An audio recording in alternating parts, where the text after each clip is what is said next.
What if Pakistan, India, Bangladesh, and Nepal were all still one country?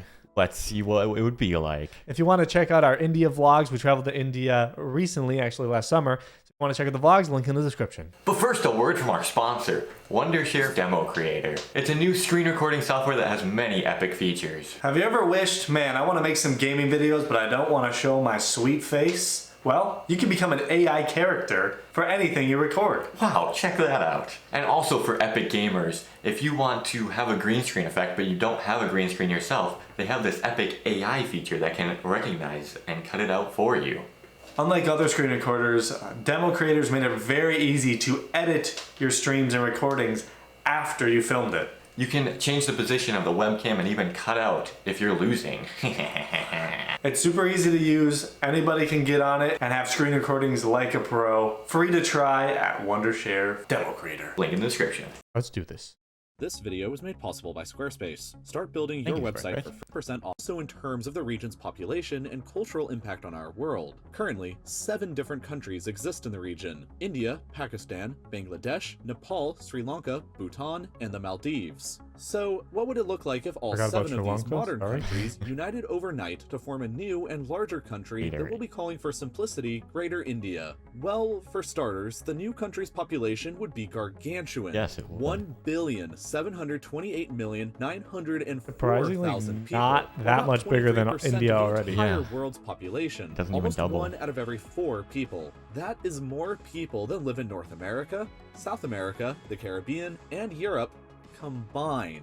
India alone has more people living there than the entire continent of Africa does, and that's only going to increase as time goes on. This can also be seen by taking a glance at the biggest cities across the new country, the top 3 being Delhi, Karachi, and Mumbai, all of which have higher populations than even New York City does in the US. Of the country's top 10 largest cities, 7 of them would be located in India, while 2 would be in Pakistan, and only 1 in Bangladesh. From this, it's obvious that India is basically the Jupiter of the Indian subcontinent, dominating the region's gravity and the smaller countries that orbit it by its sheer size. But what happens when we quit looking at the subcontinent divided by current political reality? If we look at an ethnic map of the area, it's confusing to say the least. There are over 2,000 different and unique ethnic groups present inside of India alone, in addition to 22 different major languages. Only the continent of Africa has a higher diversity of cultures, genetics, and languages than India does. But most of these Indian ethnic groups can be divided between 2 major families: Indo-Aryans, which account for 73% of hypothetical Greater India's population, and Dravidians, which account for 19%, with the remaining 8% being a mix of other, smaller groups. To expand on that, the region's linguistic diversity is every bit as diverse as you would expect.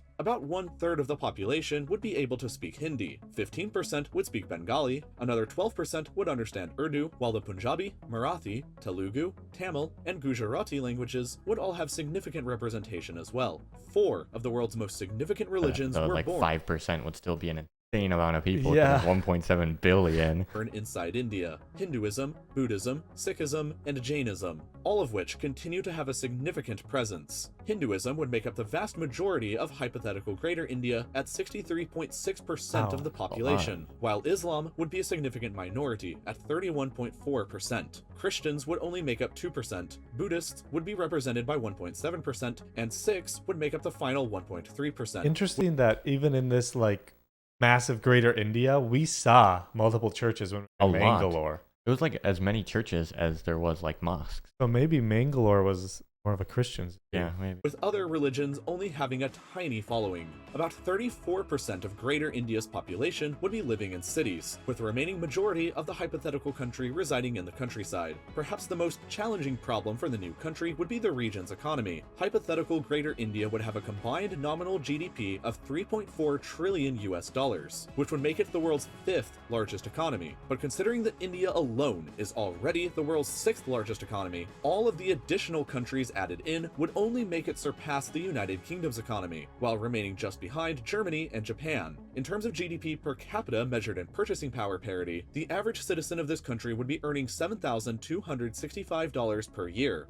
far below the global average of $17,300 per year. Citizens on average would be earning more than citizens of Uzbekistan or Vietnam, but earning less than those of Bolivia or the Philippines. The economy would, however, be capable of supporting a very large military budget of 83.8 billion US dollars. Big one? The Yeah, third highest wow. budget in the world, but significantly behind the budgets of both China and the United States. Adding in the soldiers that from all US 7 budget. modern countries, the Unnecessary. hypothetical Greater Indian Army would have an active duty force of 2.6 million Big one. soldiers, the largest standing Wow. army in the world, with an additional 2.1 million in the reserves, which combined would give the new country the world's 4th largest total military size, behind Vietnam and the 2 Koreas. Crazy, North Korea has that big of one. How small of a country. So much smaller than South Korea even, and yeah, that's crazy. Almost a third of their population is in the military. Yeah.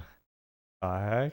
In the event of a war, however, Greater India would have the largest manpower reserves in the world to pull from. Some of the new nation's greatest problems would be its high unemployment rate, currently hovering around 10%, and the very young age of the average citizen, just 27.6 years old. Oh, wow. This might not be a huge problem now, but as India and the rest of the region develops further, it's almost a guarantee that the country will face the same kind of demographic problems currently plaguing places like Japan, where the average age is a very high 47.3 years. Somewhere around 50 years from now, when India's population has likely begun to stabilize around 1.7 billion people, their population will thereafter begin to shrink just like it is in Japan and other developed countries around the world. Perhaps India and the entire region at large can learn from how currently developed countries are handling their demographic issues to prepare for their own future, just like how you can prepare for your own future or your With company's future Squarespace. by going over to Squarespace next. Seems like that is a thing. Like some of these countries they'll be developing, and there's so many people,